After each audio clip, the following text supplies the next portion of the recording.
Fala galera, tudo bem? Aqui com vocês, professor Alexandro Ferreira Gonçalves.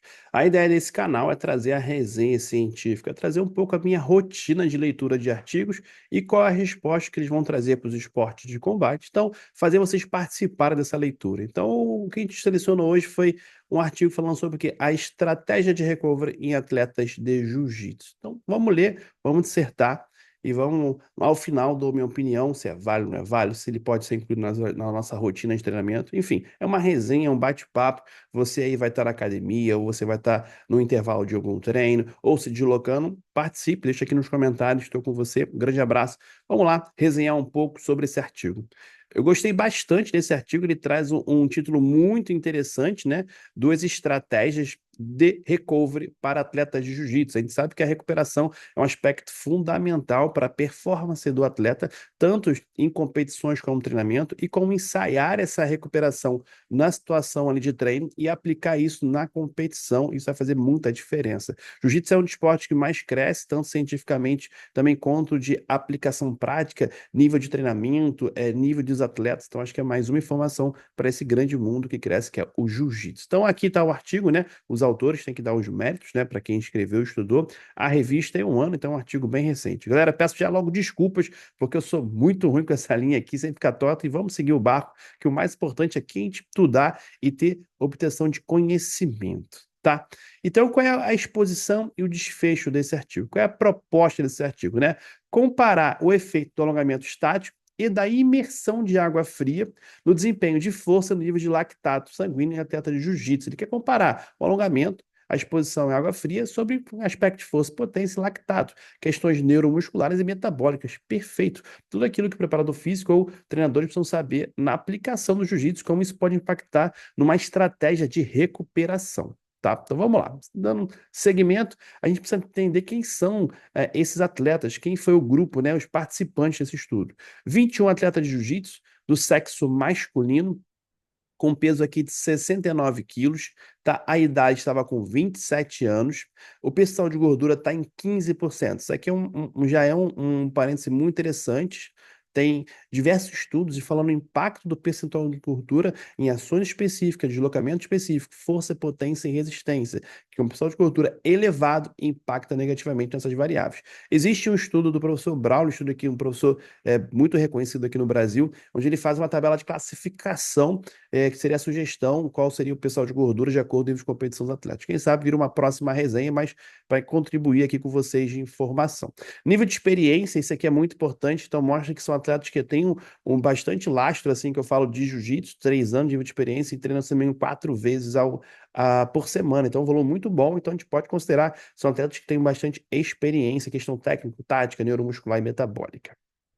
Tá? Os participantes foram separados em 3 grupos: o de alongamento, o de imersão em água fria e do grupo controle, que não fez nenhum dos dois, então o grupo controle seria isso. Então, 7, 7, 7. Então, aqui temos 21 atletas, 7 em cada situação descrita, tá bom? Então, o que que eu preciso entender? Como é que foi feito o protocolo de intervenção? Que é isso? Qual foi o protocolo utilizado para criar todo esse cenário comparando o alongamento estático, a imersão de água fria nos aspectos neuromusculares e metabólicos? Então, sempre quando você vai ver lá no artigo, a questão de metodologia, ela é muito importante. Eu preciso entender a metodologia, qual o caminho que os professores que fizeram esse estudo tiveram para questionar e criar hipóteses e se é bom ou ruim, aplicável ou não aplicável. Então, a primeira parte aqui é o protocolo de intervenção, está muito bem descrito, já dou um parabéns aí, professor. A imagem para mim é fundamental, que facilita a leitura bastante, ainda mais nessa correria que a gente tem. Então, tem uma distribuição aqui em coleta de lactato, é uma proposta que já foi feita aqui. A pressão manual aqui, ó, é outra variável que foi feita, vai ter variação com porcentagem inteira, eu vou explicar mais para frente. Testes de barra, então isso aqui é um teste neuromuscular bem conhecido e aplicável tanto no jiu-jitsu como no judô. Luta simulada, então nada como luta simulada para ter as demandas metabólicas de neuromusculares. Novamente, lactato, a imersão nos 3 grupos que a gente fez, lactato e mensuração novamente de pressão manual e teste aqui de força. Eu falei rapidamente porque eu vou dissertar sobre cada um, como é que foi feito. Mas a ideia, pela figura, você consegue distribuir o início e o final desse processo. Ele vai mensurar lactato, vai fazer teste neuromuscular de pressão manual, vai fazer teste neuromuscular de repetição de barra, vai fazer uma luta simulada. Após a luta simulada, ele vai verificar o nível de lactato. Depois de 10 minutos, vai ter cada grupo. Alguns vão para o alongamento, outros vão para a questão da imersão de água fria e outros vão ficar sentados e parados. Vou verificar lactato e vou refazer os testes para ver o impacto de pré-pós. Então, essa é a distribuição aqui do protocolo de intervenção, muito bem feito. Eu acho que a imagem sempre vale muito aqui, eu sempre falo isso. Bom, então vamos lá por partes. Como é que foi proposto? Então, aqui, eu já vou mensurar o lactato aqui, então nem destaquei tanto, porque eu acho que é conhecimento de todos aqui, mensuração de lactato, perfeito? Toda a descrição que ele fez lá no artigo. Então, aqui tem dois processos de mensuração de pressão manual, né? Então, ele exerce aqui o máximo de pressão manual por 5 segundos, a primeira etapa, descansa 5 minutos. Na segunda etapa, ele vai mentalmente realizar 60% do máximo e manter o pressionar o maior tempo possível. Então, eu vou imaginar 60% e eu pressionar o maior tempo possível. Perfeito? Então, essa distribuição dessa zona aqui. Uma no máximo e a outra eu vou imaginar 60% e vou sustentar o maior tempo possível. Beleza? Essa é a primeira parte. Então, vamos para a segunda parte, aonde são o quê? Ele quer avaliar a capacidade neuromuscular, realizar o máximo de barra fixa, mantendo a técnica do movimento. Perfeito? Então, eu quero o quê? A questão neuromuscular, o número máximo de barra. A gente já sabe, né? A literatura já nos dá que a força isométrica é um fator determinante para o sucesso no jiu-jitsu. Os atletas têm um grande nível de força isométrica, têm grande chance de sucesso, né? Vencer os combates. Porém, já tem estudos que alertam que atletas que com maior nível de força em barras dinâmicas, maior número de barras dinâmicas, são mais fortes. Até porque todos entendem que os atletas de alto nível de jiu-jitsu têm a força isométrica muito igual. O que vai variar é a barra dinâmica. Então, mais uma informação para completar nossa resenha aqui acadêmica. E a outra parte é uma luta simulada, seguindo as regras e orientações internacionais. Participante fazer uma luta simulada, seguindo as regras normais de um combate é, internacional. Tá bom? O próximo passo é, após 10 minutos aqui, ó, nessa luta simulada, vou verificar o lactato, eu vou ter a aplicação dos três grupos, como já citados, né? Recuperação passiva, que foi o grupo que é sentado numa cadeira, então vai sentar numa cadeira e descansar ali tempo determinado. O grupo 2 vai fazer o quê? Os alongamentos estáticos. Olha o protocolo que ele utilizou. 3 vezes, 30 segundos para cada lado, com intervalo de 30 segundos. Que é isso? Faço direita, esquerda, 3 vezes, descanso 30 segundos e repito novamente 3 passagens. Então, esse é o protocolo que ele utilizou para o grupo de alongamento estático. Já para o grupo de imersão de água, né, são 3 blocos de 3 minutos por 30 de recuperação. Então, foi esse o processo que ele utilizou, água fria com 10 graus no isopor de 25 litros. Então, essa é a estrutura que ele utilizou para desenvolver a divisão dos grupos, tá? E após esse processo todo, como já citado, vai fazer novamente a coleta de lactato, a pressão manual e também os testes de força dinâmica, tá bom? Então essa aqui foi a distribuição do protocolo, então quis destrinchar ele todinho para que a gente consiga ter bastante informação sobre ele. Vamos nos resultados, né? Então, o que que a literatura, o que que esse artigo trouxe de resultado para a gente, como a gente pode discutir isso, tá? Vendo relação de lactato sanguíneo. Então, aqui tem uma imagem que ele mostra, né? Que o grupo, né, que teve a imersão de água, os valores foram mais baixos. Todos tiveram valores muito próximos aqui, ó, na luta simulada, os valores foram muito próximos aqui, dá em torno aqui 12 milimols. Então, mostra que teve uma intensidade considerável nessa prática esportiva e, consequentemente, você vai ver que aqui, ó, grupo controle, grupo de alongamento estático e o grupo imersão de água. E com a imersão de água, está no asterisco aqui, ele teve uma recuperação maior. Então, o lactato baixou mais rápido em relação após os 10 minutos. Quase não saiu 10 minutos, mas saiu aqui a conclusão. Então, lactato já veio uma resposta significativa em relação a que eles tiveram imersão de água no protocolo citado.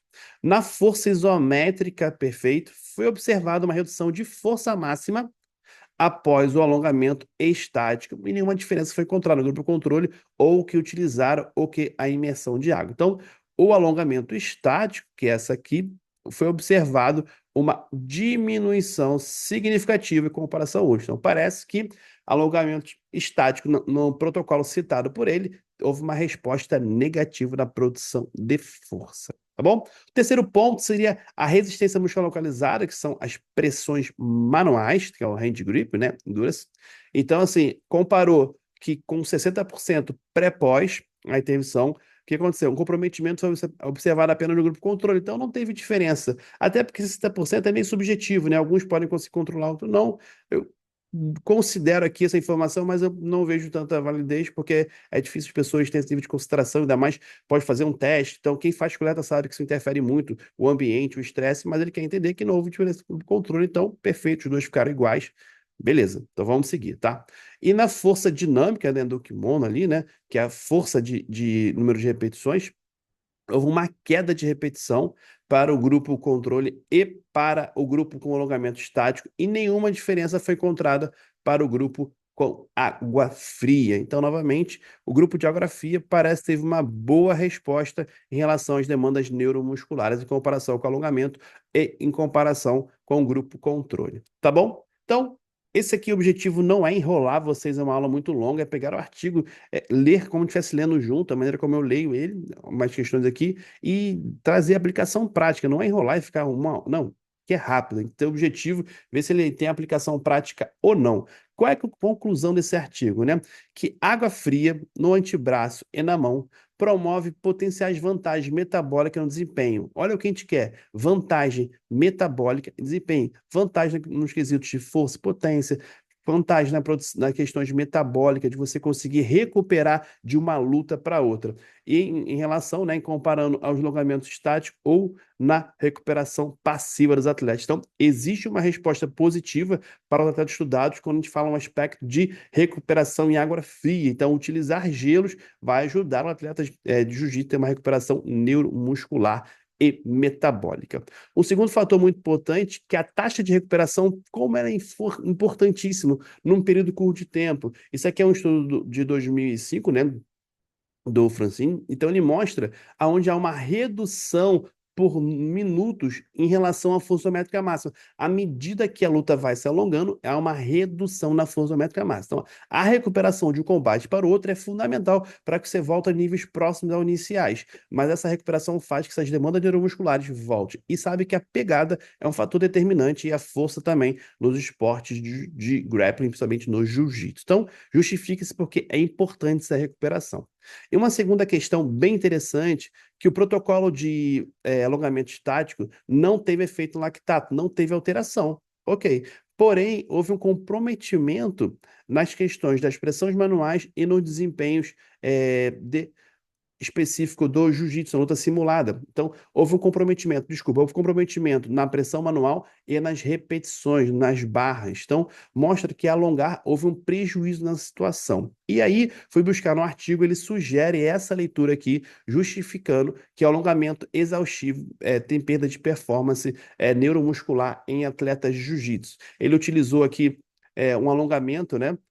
Das regiões aqui do braço e da mão, né, antebraço da mão, como a figura. Não é a proposta do nosso estudo aqui, pode ser futuramente uma resenha, mas eu acho que essa é muito importante trazer, porque o alongamento estático não teve uma resposta positiva. Eu não poderia ir embora do artigo falar que em vão, assim, trazer uma justificativa para vocês, porque isso trouxe informações importantes, e já é bem reconhecido, mas é importante reafirmar isso. Então, esse protocolo dele consistia em 3 vezes 30 segundos alternando os lados, sem descanso entre eles. Então, eu fazia 3 vezes 30 segundos todo dia no protocolo dele. Esse foi o protocolo que ele fez. Através desse protocolo, ele conseguiu identificar que rotina de alongamento estático foi capaz de aumentar a amplitude de movimento. Muito bom, positivo, isso é necessário para os atletas de esporte de combate, principalmente. Só que o segundo ponto que ele concluiu nesse estudo, que o alongamento estático reduziu a força de pressão manual, isso permaneceu por 48 horas. Então, houve uma perda de 2 dias aí, então não é importante. Então, conflitou um pouco. O que ele quer dizer com isso?